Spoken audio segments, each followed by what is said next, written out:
fonctionner correctement ou pas. J'en sais rien. Parce qu'il y a pas mal de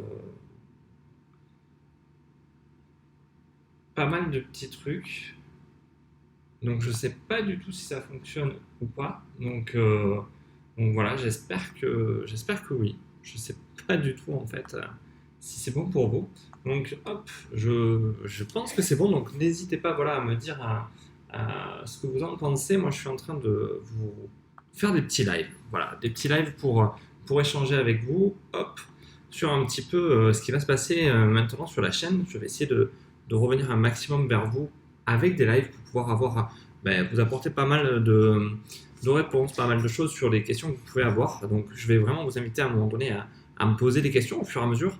Donc apparemment là je vois pas trop les commentaires, donc je suis pas encore je suis pas encore sûr d'avoir très très bien géré tout ça. Donc voilà, donc n'hésitez pas voilà, à me laisser les commentaires directement sur la vidéo. Il y a toujours un petit temps de décalage, donc si vous ne voyez pas tout immédiatement, n'hésitez pas. Enfin, si vous voyez qu'il y a un décalage entre la question et ma réponse, c'est un peu normal. Ça, c'est le décalage avec le flux. Dites-moi aussi en commentaire si tout est propre, si ça se passe bien, si vous m'entendez bien, si la vidéo est claire pour vous. Car comme je vous dis, voilà, on essaye d'améliorer les choses au fur et à mesure et surtout de progresser sur pas mal de petites choses pour que vous puissiez avoir la qualité et que vous soyez au rendez-vous. Donc, je vais vous parler en fait d'un shooting que j'ai fait en extérieur, tout simplement, et vous dire ce que j'en ai ressenti, ce qui s'est passé. On va avoir 2-3 photos comme ça, histoire de faire un peu rapidement le tour. Pour l'extérieur, un des conseils que je voudrais vraiment donner, c'est prenez le temps vraiment d'aller voir autour de vous ce qui se passe. Parce que vous voyez, là, moi, par exemple, je suis à une petite heure d'une gare, qui est la gare de Canfranc, où on a des wagons abandonnés de la Seconde Guerre mondiale. Donc ça donne vraiment un aspect un peu pittoresque à la gare. On peut vraiment, enfin, on peut s'y promener, oui, on peut s'y balader quand même en accédant par derrière si ça reste quand même accessible, on nous embête pas trop. Et ça permet voilà, d'accéder dans des vieux wagons, d'avoir justement plein de petits côtés où on peut poser un modèle, où on peut essayer de travailler avec elle pour que ça soit totalement, on va dire, harmonieux et que ça se passe bien. Donc voilà, donc ça c'est relativement cool. Et on a surtout plusieurs choses. Si on passe sur l'autre photo, hop, ouais, vous voyez, hop, dans un wagon, on peut donner de suite une autre émotion, une autre ambiance, voilà, avec même un modèle d'aujourd'hui. Je veux dire, on n'a pas forcément des costumes d'époque, mais on reste avec quelque chose de relativement sympathique. Et on arrive, voilà, à travailler, à réaliser de jolies photos, de jolis portraits qui, comme celle-là, peuvent être, voilà, qui ont été donnés au modèle, elle était ravie, qui m'ont permis à moi d'en faire une méthode aussi pour vous permettre de savoir faire des portraits en lumière naturelle. Et ça permet en fait d'évoluer dans quelque chose qui n'est pas le jardin à côté de chez vous ou le parc à côté de chez vous. Ça vous permet surtout de mettre en place de nouvelles techniques et de nouvelles choses pour pouvoir avancer et progresser. Comme je vous dis là, le choix du modèle, il faut que ce soit quand même un modèle qui ait confiance en vous, avec qui vous allez pouvoir avancer et réaliser des choses. Donc ça vous permet aussi de prendre le temps de connaître le modèle et d'avancer. Donc vraiment, là-dessus, pour tester, c'est pas mal. Voilà, c'est vraiment pas mal. Vous voyez, donc dans le même wagon, j'ai fait ces deux photos en fait. Où elle est simplement une debout, appuyée avec les bras relevés. Moi, j'aime beaucoup le côté chemise en jean et le soutien-gorge. L'autre côté, voilà, je l'ai juste fait se poser dans un côté un peu délabré. J'aimais bien l'idée. Puis après, là par contre, on vous l'avait complètement cramé. Donc, on ne voit pas très très bien. Voilà, c'est là où c'est intéressant de voir. Donc là par exemple, oui, il y a un côté cramé à l'extérieur, mais on n'a pas forcément le choix si on voulait faire ressortir le modèle. Donc on a quelque chose qui est très lumineux. Et après, on a été carrément sur le quai de gare où là, on a pu voilà, exploiter en fait les formes pour vraiment amener le regard sur le modèle. Donc on a vraiment toutes les lignes qui convergent vers elle. Et ça permet vraiment d'avoir une photo qui a du caractère et qui capte l'attention. Pareil, vous voyez là, c'est avant-après. Je voulais aussi vous montrer le travail qui a été effectué. Donc là, vous avez la photo d'origine et je l'ai retravaillé pour lui donner un côté un peu plus dark, un peu plus sombre qui était relativement intéressant.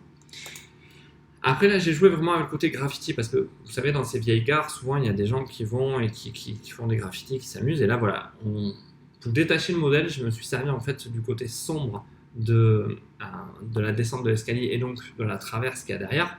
Et je la faisais avancer jusqu'au moment où une lumière lui est tombée dessus. Donc c'est relativement intéressant, relativement prenant. Enfin, je trouve que c'est vraiment pas mal. Et ça capte le regard vraiment du modèle, parce que là aussi, si on regarde, les lignes vont un peu vers elle, donc c'est sympa. Et là, voilà, sur un wagon, en fait, on avait la possibilité en fait, de la faire poser dans un hublot. Alors, on sait que c'est un wagon, mais ça pourrait être un bateau. C'est là aussi où c'est intéressant, parce qu'on peut se dire d'une image, en fait, faite sur un lieu, si je précise pas que c'est la suite, c'est la suite de ce shooting, on pourrait se poser des questions de est-ce que ça n'a pas été fait sur un vieux bateau abandonné ou autre. Et là, en fait, j'ai fait monter le modèle, je l'ai rentré, donc j'ai toujours cette pose en fait protectrice autour du modèle, c'est-à-dire que je surveillais qu'il n'y avait personne qui arrivait, je faisais attention à elle, et on a réalisé en fait cette photo rapidement où elle pouvait vite se protéger parce que des regards indiscrets ou autres, donc c'était relativement intéressant.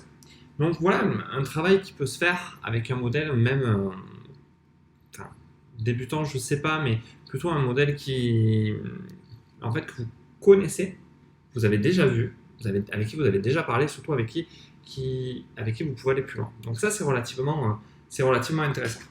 Donc, n'hésitez pas, on va revenir sur les photos, mais n'hésitez pas voilà, à choisir vos lieux, à travailler étape par étape sur les lieux que vous voulez aller visiter, et n'hésitez pas non plus à le dire à votre modèle clairement ce que vous allez faire et là où vous voulez l'amener, parce qu'elle va avoir besoin d'être mise en confiance. Vous savez, partir avec quelqu'un directement comme ça peut des fois bloquer un peu la motivation du modèle, et elle peut à un moment donné ne pas être d'accord pour y aller. Donc n'hésitez pas à vraiment être précis et clair avec vos modèles pour les amener là où vous souhaitez, et vous allez voir qu'elles vous suivront beaucoup plus facilement que si vous la laissez comme ça dans la nature, si vous ne précisez pas exactement là où vous allez.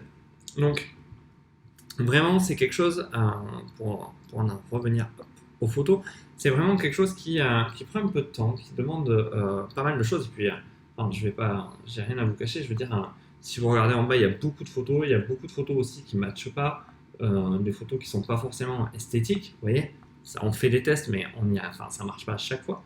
Il ne faut pas croire que toutes les photos des photographes sont toujours parfaites. Il y a des fois des photos où on fait des tests et où ça ne marche pas.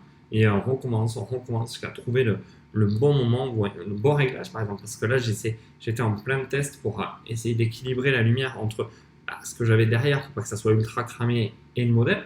Ça ne m'a pas empêché en fait, je suis en train de chercher d'autres photos que j'ai fait, voilà, d'aller sur le modèle, d'accepter en fait que derrière ça soit légèrement cramé, pour pouvoir justement me dire bon mais ok, t'as mis ton modèle à l'avant, c'est légèrement cramé derrière, c'est pas très très grave. J'aurais pu faire du montage en rajoutant à la place de la partie ultra cramée à ce niveau-là, j'aurais pu rajouter du verre ou des feuilles ou quelque chose, mais c'était pas le but. L'idée c'était vraiment que les gens regardent le modèle. C'est pas trop mal réussi. Après voyons, qu'est-ce que j'ai d'autre là-dessus. Hop, des photos que j'avais pas sélectionnées, des photos. Après voilà, par exemple, à l'origine, le wagon, par rapport à la photo que je vous ai montrée à la fin, ça permet, voilà, on obtient ça à la fin, mais on sait que c'est un wagon finalement au début.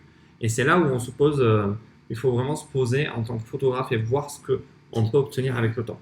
Donc, il faut quand même pas mal observer les lieux, il faut quand même pas mal se balader, il faut quand même pas mal se poser des questions.